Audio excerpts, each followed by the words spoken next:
Hello and welcome. It's good to have you with us tonight. In this video, you will hear a series of compelling, mostly true scary stories narrated over the immersive sound of high-definition rain. This content is crafted specifically for listeners who have trouble with sleep or relaxation, providing a deep experience to focus the mind when nothing else seems to work. If you enjoy this production, please support the channel with a like, a comment, and by subscribing for new stories every night. Your support is essential. And for your listening pleasure, I've ensured there are only 3 ad breaks, which you'll find grouped together after the first 3 stories are complete. Thank you for listening. And now, let's begin.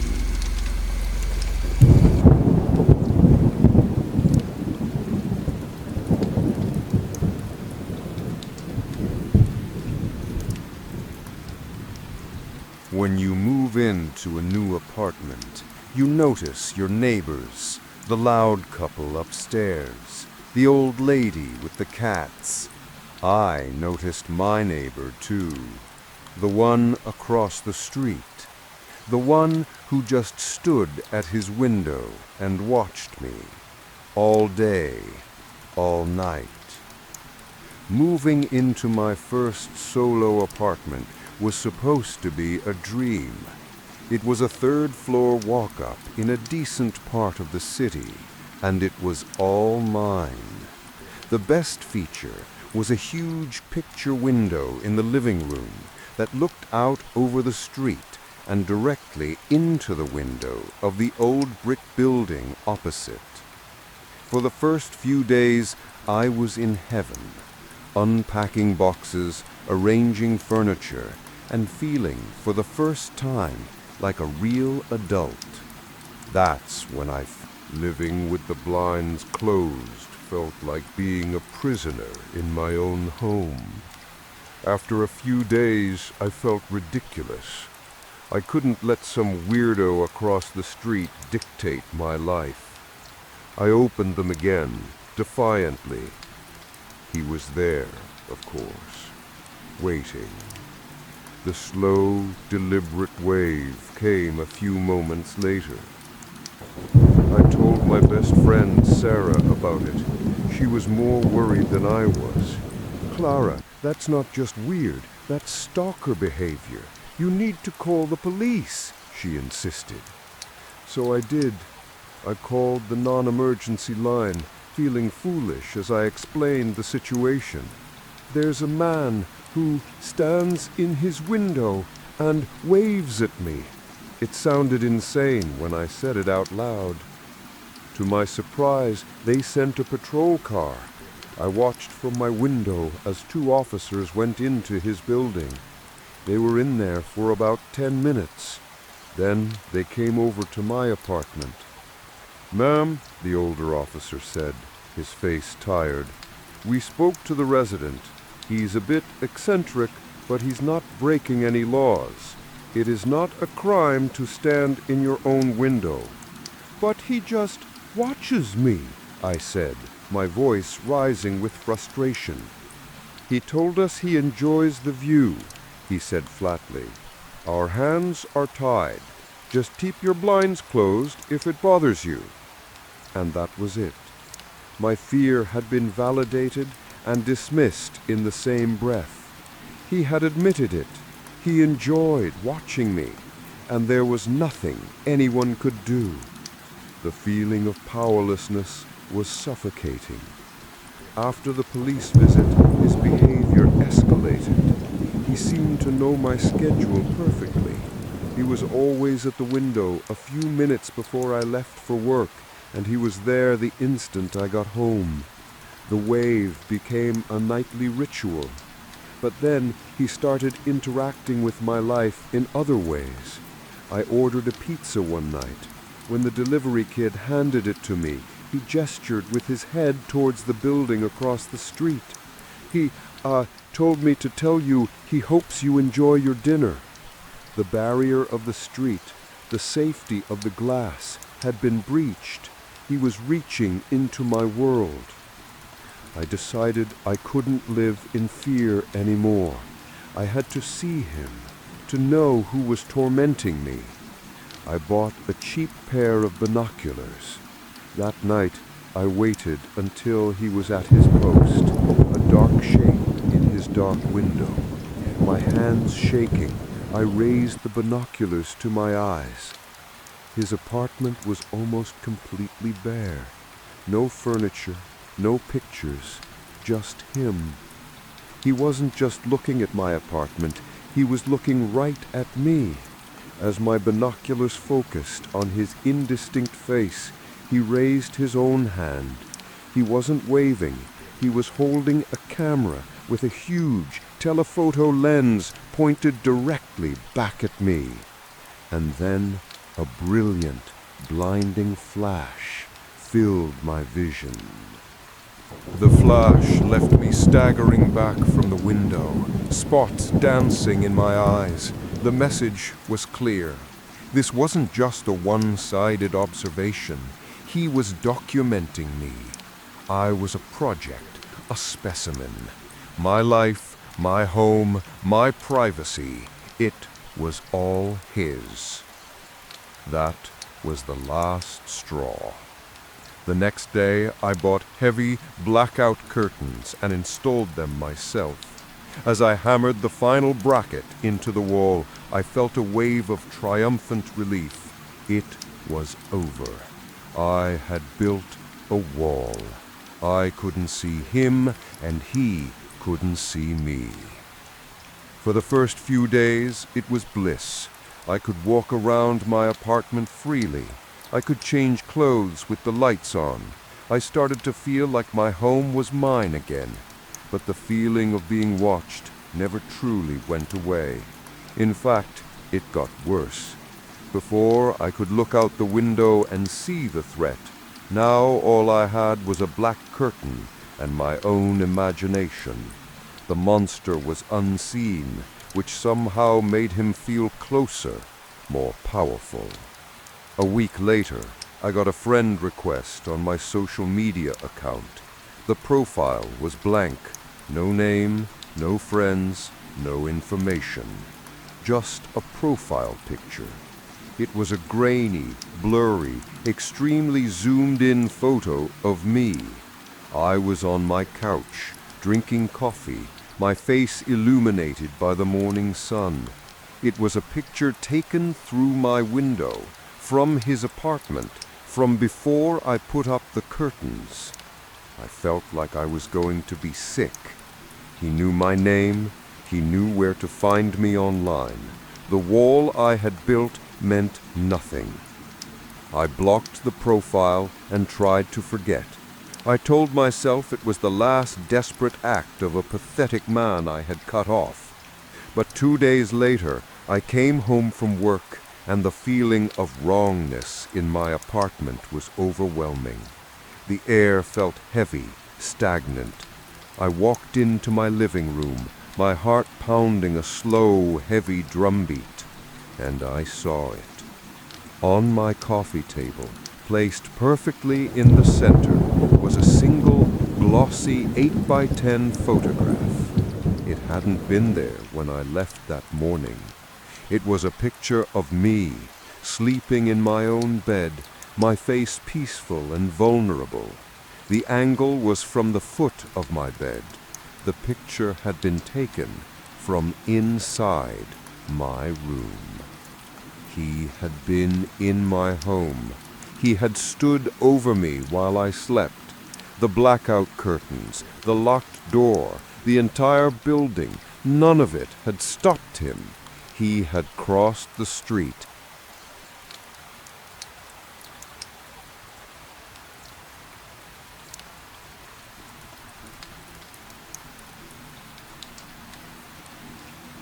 I didn't scream.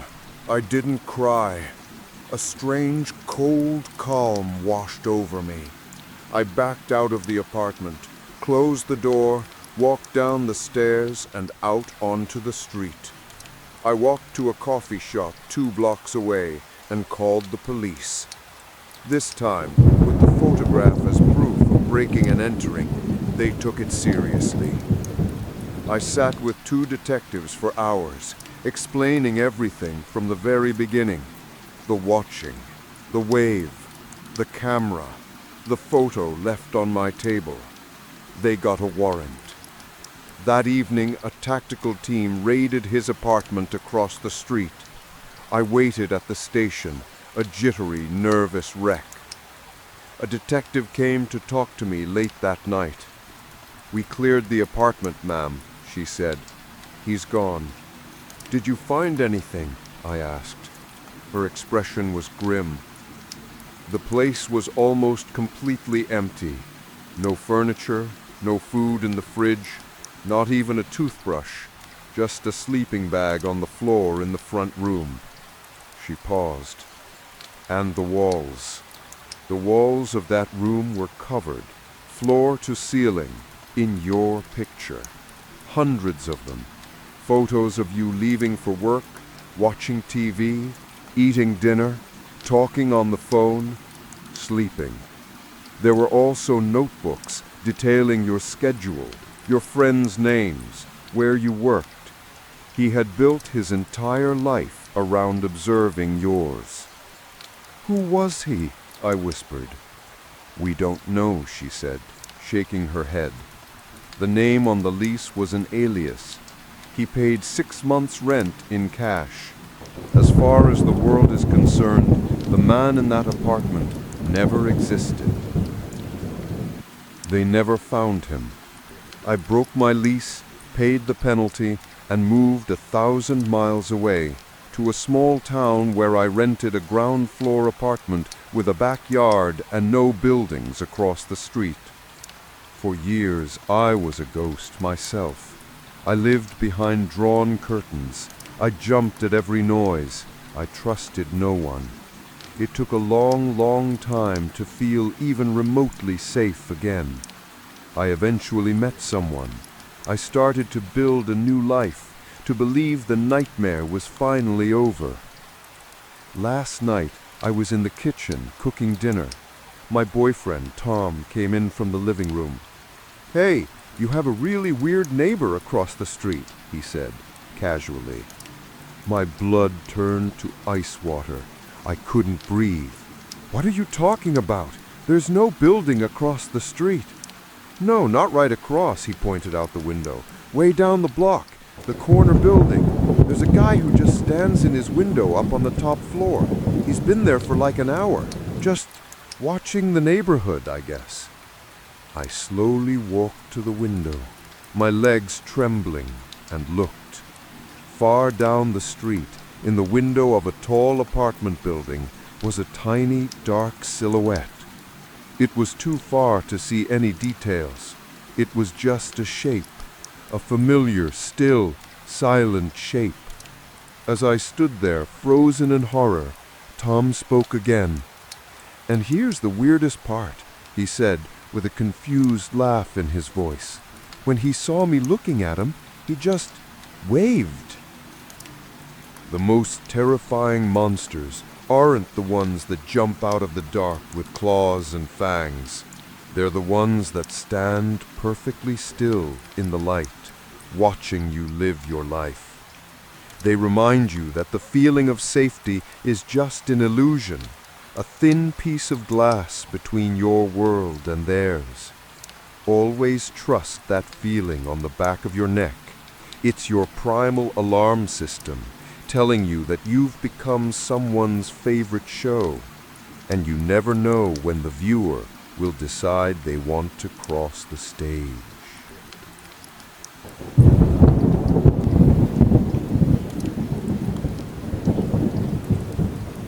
My job takes me to the loneliest places in the country. I used to love the silence, the solitude. That was before I realized that just because a place is empty of people doesn't mean it's empty of eyes. I'm a cell tower technician. It's not a glamorous job, but it pays well, and I get to be outdoors, alone. My office is usually 100-foot lattice of steel at the top of a hill, miles down a dirt road, surrounded by nothing but rustling grasslands or silent forests. For years, the profound isolation was the best part of the job. I was a ghost, servicing the invisible nervous system of the modern world, and then disappearing. The silence was my companion, until I realized something was out there, listening with me. It started at a tower in rural Montana. It was a miserable gray day, the wind howling across the plains. I spent about 4 hours up on the tower, replacing a faulty transmitter. When I climbed down, as I was packing my gear, I saw something that made me pause. At the edge of the tree line, maybe 200 yards away, was a scarecrow. It was odd because this wasn't farmland. It was just wild, open country.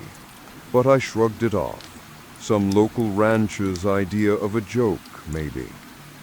A week later, I was at a different tower, 100 miles away in Wyoming. As I drove up the access road, my heart skipped a beat. There it was again, another scarecrow, standing just inside the woods, facing the tower. This one was crudely made, a burlap sack for a head and ragged old clothes. But seeing a second one, in the same kind of remote, non-agricultural area, it wasn't a coincidence anymore. A cold, prickly feeling crawled up my neck. I felt an overwhelming urge to get my work done and leave as fast as possible. The third time sealed it. This was a tower in eastern Oregon, a place so remote I hadn't seen another car for 3 hours. And as I pulled up to the fenced-in compound at the base of the tower, there it stood. Same kind of scarecrow, same silent vigil. This time I grabbed my binoculars from the truck. My hands were trembling slightly as I focused on it. The first thing I noticed was that it wasn't on a post. Its feet, wrapped in muddy burlap, were planted directly in the ground, and its head, a lumpy sack, was tilted at a sharp, unnatural angle, as if it was listening intently to the low-frequency hum. I started seeing them everywhere. Not at every tower, but always at the most isolated ones. The ones at the end of long, forgotten roads, deep in the silent parts of the country. I began to document them, taking pictures with my phone, marking their locations on a map. I tried to find a pattern, some logical explanation. Were they a warning from locals, a strange piece of folk art? Nothing made sense. Then things escalated from passive observation to something else. I arrived at a tower in a foggy valley one morning and found something at the base of the climbing ladder. It was a small, carefully arranged bundle of corn husks and what looked like black crow feathers tied together with a piece of old baling twine. It was placed right where I would have to step to begin my climb. It felt deliberate, an offering, a warning.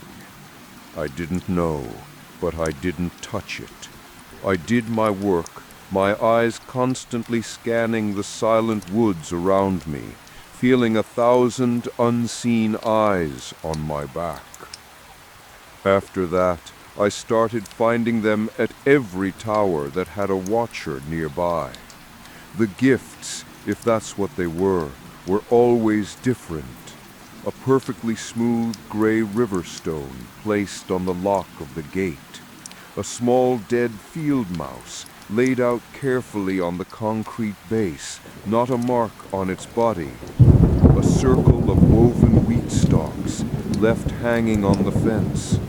I was no longer just a technician doing a job. I felt like an intruder, stepping into a silent, ongoing ritual that I couldn't comprehend. I tried to tell my boss, Dave, about it during a weekly check-in call. "Dave," I said, trying to sound casual, "you ever hear of weird stuff out at these remote sites? Like people leaving things?" He laughed. "You mean besides beer cans? Sam, you're spending too much time alone. It's just weirdo locals or kids messing with you. Don't touch their crap and they'll get bored." I couldn't sleep that night. I kept picturing what the camera might be capturing. The next day, I drove back to the site, my stomach in knots. The camera was still there, untouched. I grabbed the SD card and drove a few miles down the road before I dared to look at the footage. I plugged the card into my laptop, took a deep breath, and opened the video files. The first few hours were just daytime footage. Wind rustling the tall grass, a deer wandering past. Then the sun set, and the footage switched to grainy black and white night vision. For hours there was nothing. I started to feel foolish, like my boss was right. Then at 2:13 a.m., the camera clicked on. A figure stepped out of the woods. My breath caught in my throat. It was the Scarecrow, but it was moving.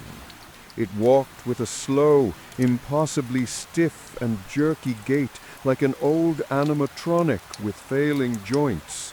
It was a person, I could see that now, but they were deliberately imitating something inhuman. It was dressed in layers of rags and burlap, completely obscuring its form.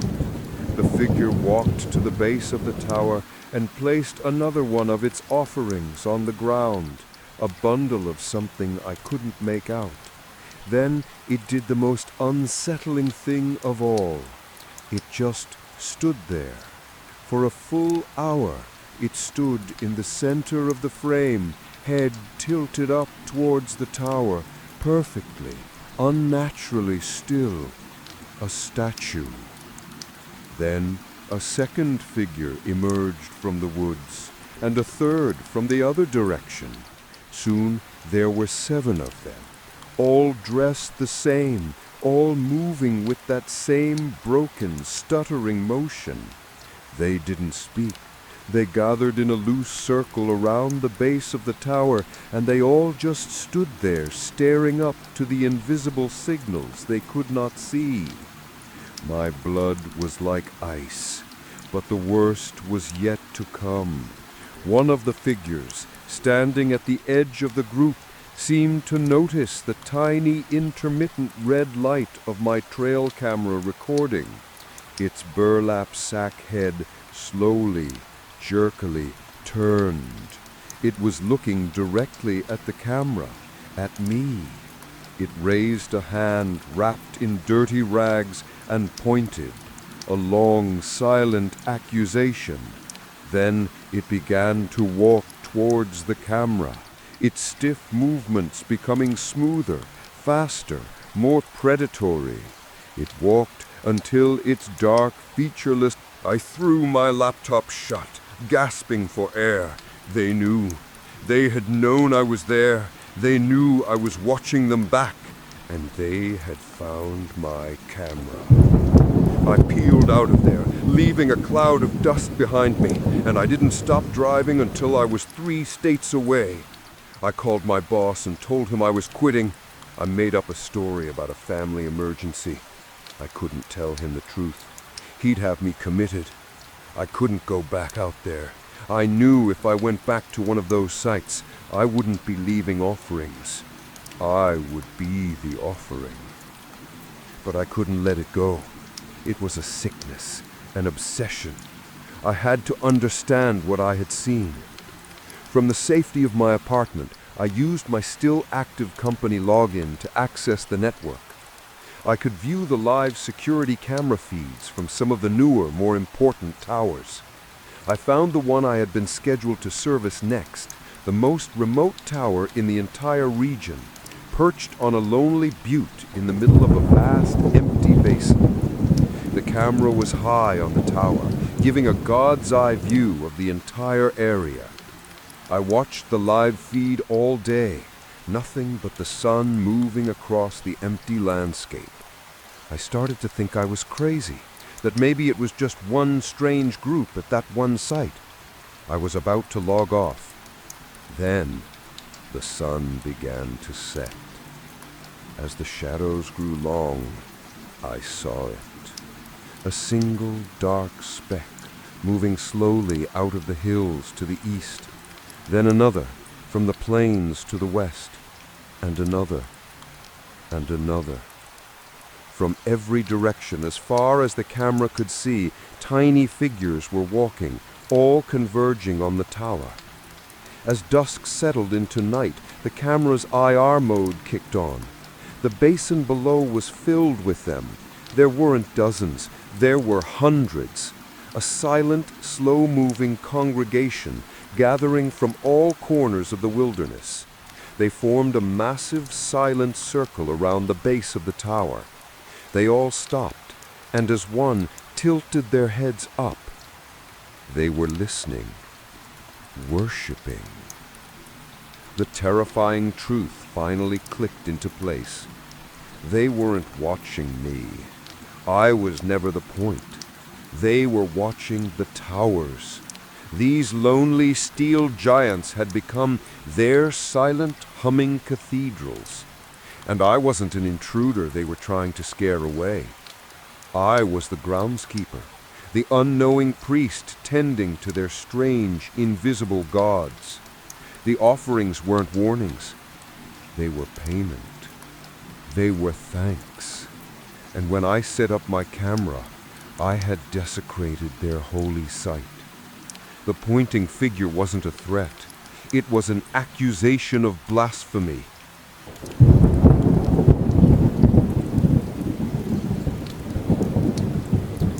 Every parent knows the little rituals you do for a new baby. You check the temperature in their room. You make sure their favorite blanket is just right. And you turn on the baby monitor. It's supposed to give you peace of mind. For us, it became a direct line to a monster. My wife Emily and I had just bought our dream house. It was in one of those new suburban developments where half the houses are finished and occupied, and the other half are just wooden skeletons. Our place was perfect, right at the end of a cul-de-sac, bordering an empty lot and a patch of woods. We had a 6-month-old daughter, Lily, and this was supposed to be our forever home, the safe, quiet place where she would grow up. The first week was a chaotic bliss of unpacking boxes and learning the new sounds of the house. One of our first and most important setups was the baby monitor. It was a top-of-the-line model with crystal-clear audio, night vision video, and a 2-way talk feature. It was our electronic umbilical cord to Lily, our little eye in the dark that promised she was always safe.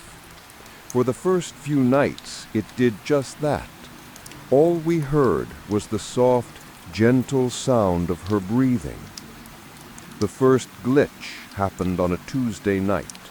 I was watching the grainy green and black video feed from our living room. Lily was sound asleep in her crib. Suddenly, a loud burst of static erupted from the speaker, making me jump.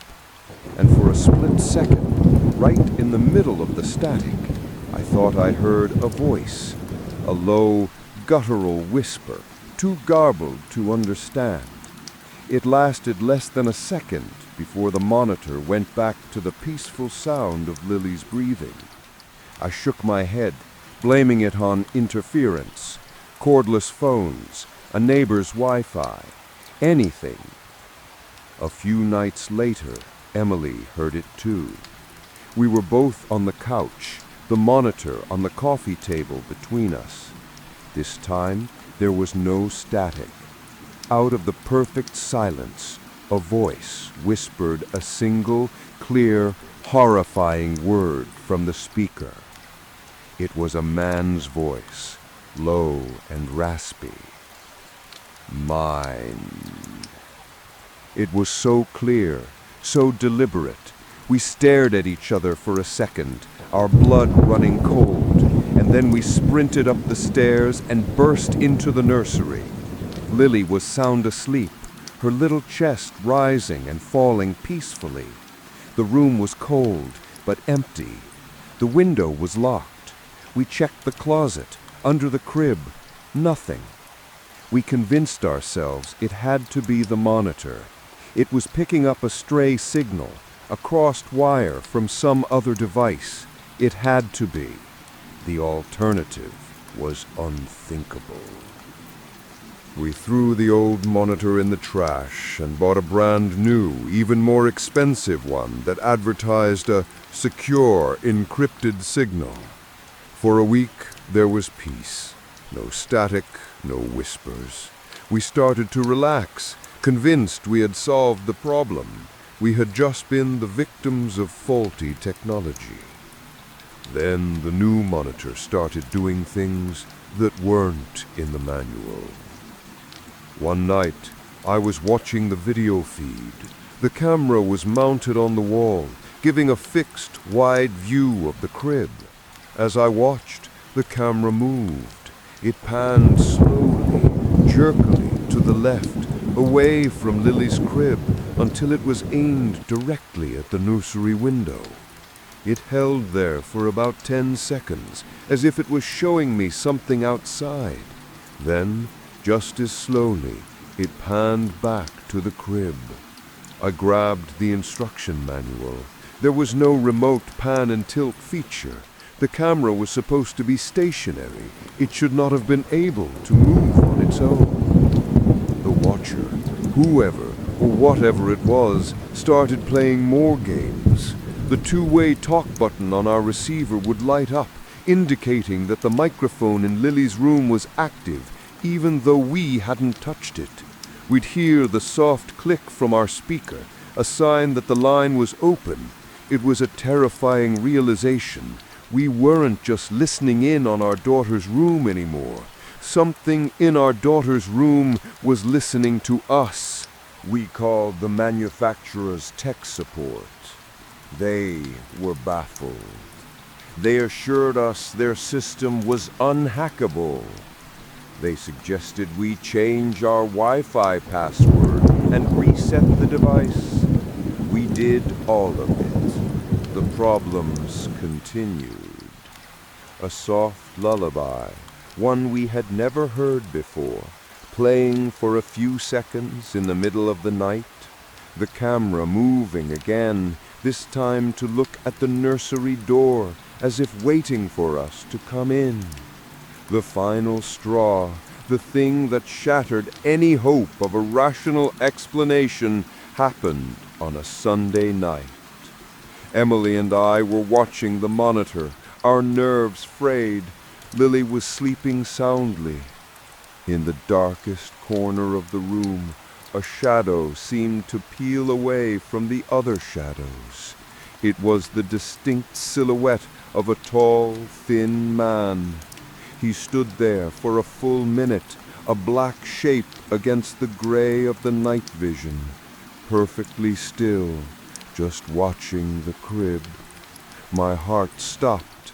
Before I could even scream, the figure slowly raised a long, thin arm, not towards the baby, but directly at the camera lens on the wall. A slow, deliberate wave. A wave for us. And then it just dissolved. melting back into the shadows it came from. We screamed, grabbed the heaviest things we could find, and ran into the room. It was empty, cold, and the window was locked from the inside. We called 911. 2 officers arrived, their faces a mixture of sympathy and skepticism. They swept the house from attic to basement. They checked every door, every window. They walked the perimeter of the yard with flashlights. They found nothing. No signs of forced entry, no footprints in the soft dirt of the flower beds. Nothing. "New parents?" the older cop asked. We nodded. "Look," he said kindly, "you're sleep deprived. The mind can play tricks on you. These new video monitors are known to have weird glitches, pixelation that can look like shapes." He didn't believe us. He thought we were hysterical. We felt completely, utterly alone, trapped in a house with something that no one else could see. We unplugged the monitor and threw it in a closet. From that night on, one of us was always awake, sitting in the rocking chair in the corner of Lily's room, watching over her. The electronic eye was gone, but the feeling of being watched was a permanent cancer in the house. It was worse now. It felt like it was in the room with us, just beyond the glow of the nightlight. We started hearing things with our own ears, a floorboard creaking in the empty hallway upstairs while we were both in the living room. A soft, rhythmic tap, tap, tap on the outside of Lily's bedroom window. A window on the second story with nothing but a sheer drop below it. The house was no longer our sanctuary. It was a cage, and we were trapped in it with something that was growing bolder every night. We couldn't take it anymore. We decided to leave. We would break the mortgage, take the financial hit, whatever it took. We just had to get our daughter out of that house. We called Emily's parents and told them we were coming to stay, making up an excuse about a plumbing issue. We spent the day packing frantically, throwing our lives into boxes, a desperate energy fueling us. That night, as we were taping up the last few boxes in the living room, the entire house was plunged into darkness. The power was cut. It wasn't just us. The entire cul-de-sac was black. I reached for my phone to use the flashlight. The screen was black, dead. My battery had been at 80%. "My phone's dead too," Emily whispered, her voice trembling. At the exact same moment, and from the dark nursery at the top of the stairs, we heard it, not through a speaker this time, with our own ears. The sound of a low, raspy voice softly singing a lullaby. We didn't hesitate. I grabbed Lily from her crib, and we ran into our master bedroom, slamming the door shut. We pushed our heavy dresser in front of it, a pathetic barricade against the unknown. We huddled together on the floor in the pitch black, clutching our daughter, listening. The lullaby had stopped. Now we could hear soft, slow footsteps moving around our house, pacing in the living room, creaking up the stairs, a long, drawn-out scratch on the outside of our bedroom door. We stayed like that for what felt like a lifetime, not daring to breathe, waiting for the end. As the first faint gray light of dawn filtered through the window, the sounds stopped. A few minutes later, the power to the house clicked back on. Our phones buzzed to life in our hands. It was over. We called the police again, this time completely hysterical. And once again, they found nothing. The house was exactly as we'd left it.